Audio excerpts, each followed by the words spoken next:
General Motors NYSE, GM said on Tuesday that it will close one of its 4 assembly plants in South Korea, a move it characterized as a first step in a major restructuring of its operations in the country. The closing will generate about $850 million in one-time charges, GM said.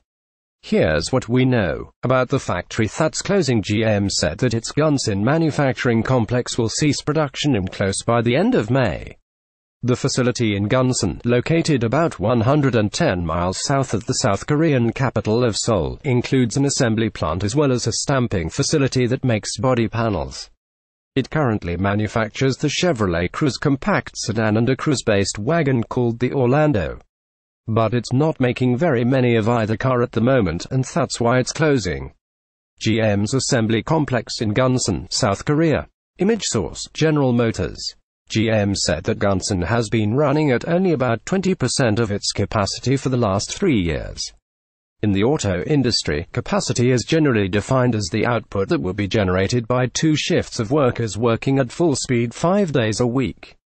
As a rule of thumb, auto factories break even at around 70% of capacity. Gunsan has almost certainly been losing a considerable amount of money. Will GM move production elsewhere? GM has other factories around the world that build both the Orlando and Cruze. Rather than setting up a new assembly line elsewhere, it may just boost production at one or more of its other factories to make up the volume that will be lost with Gunsan's closing. The cost, an $850 million hit in the second quarter. Karakazem, CEO of GM Korea, said the company is committed to supporting all of our affected employees through this transition. That won't be cheap. Gunsan currently employs about 2,000 workers, and GM expects to take a one-time charge of up to $375 million in employee-related expense. GM will also take a non-cash one-time charge of about $475 million in asset impairments, essentially a write-down of the value of the facility.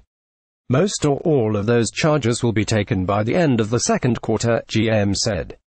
General Motors CEO Mary Barra has put union and government officials in Korea on notice. GM is determined to cut its losses in the country. Image source: General Motors. The loud hint from GM, there's more to come. General Motors CEO Mary Barra dropped a loud hint last week that changes to its Korean operation were in the works. The current cost structure in GM Korea has become challenging, and we're going to have to take actions going forward to have a viable business. We've already begun conversations with the key stakeholders in GM Korea, including our minority owners and the union, and being very clear that we need to improve the financial and operating performance. Tuesday's announcement contained another strong hint from GM International Chief Barry Engel, likely aimed at some of those stakeholders, including the labor union and government officials. The performance of our operations in South Korea needs to be urgently addressed by GM Korea and its key stakeholders. As we are at a critical juncture of needing to make product allocation decisions, the ongoing discussions must demonstrate significant progress by the end of February, when GM will make important decisions on next steps. Translation: the decision to close Gunsan shows that we're serious about ending our losses in Korea. If those stakeholders don't agree to some big concessions by the end of February, GM could take even more drastic action.